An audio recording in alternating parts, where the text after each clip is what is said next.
ஜனவரி 8ஆம் தேதி சேலத்தில் நடைபெறவுள்ள கிறிஸ்தவ மாநாட்டில் தமிழக முதலமைச்சரும் துணை முதலமைச்சரும் கலந்து கொள்ள வேண்டும். அனைத்திந்திய கிறிஸ்தவ சபைகளின் கூட்டமைப்பின் சார்பில் நடைபெற்ற சிறப்பு கோரிக்கை பொதுக்குழு கூட்டத்தில் தீர்மானம் நிறைவேற்றம். சென்னை வேப்பேரியில் உள்ள ஒரு தனியார் திடலில் ஏஐசிசிசி எனப்படும் அனைத்திந்திய கிறிஸ்தவ சபைகளின் கூட்டமைப்பின் சார்பில் சிறப்பு கோரிக்கை பொதுக்குழு கூட்டம் நடைபெற்றது.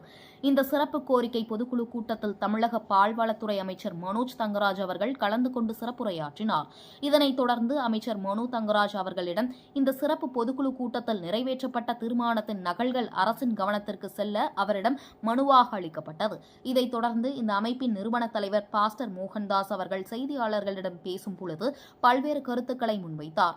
அதில் சிறுபான்மை மக்கள் பாதுகாவலராக தமிழக முதல்வர் செயல்பட்டு வருகிறார் என்றும் அத்தகைய முதல்வரை சந்திப்பதற்கு எங்களுக்கு பல்வேறு தடைகள் ஏற்படுத்தப்பட்டு அனுமதி மறுக்கப்படுவதாகவும், எனவே விரைவில் வருகின்ற 2026 ஜனவரி 8ஆம் தேதி அன்று சேலம் மாநகரில் சுமார் 15,000க்கும் மேற்பட்ட மத போதகர்கள் ஒன்றிணைந்து இந்திய கிறிஸ்தவ சபையின் மாநில மாநாடு நடைபெற உள்ளதாகவும், இதில் தமிழக முதல்வரும் துணை முதல்வரும் பங்கேற்க வேண்டும் என இந்த அமைப்பின் சார்பில் அழைப்பு விடுத்தார். இந்த நிகழ்ச்சியில் ஏஐசிசிசி அமைப்பின் பொதுச் செயலாளர் கிங்ஸ்லி மோகன்தாஸ் மற்றும் பொருளாளர் பிரின்ஸ்லி மோகன்தாஸ் மற்றும் அனைத்திந்திய கிறிஸ்தவ சபைகளின் கூட்டமைப்பின் சார்பில் தமிழகம் முழுவதும் இருந்து ஏராளமான கிறிஸ்தவ மத போதகர்கள் கலந்து கொண்டனர்.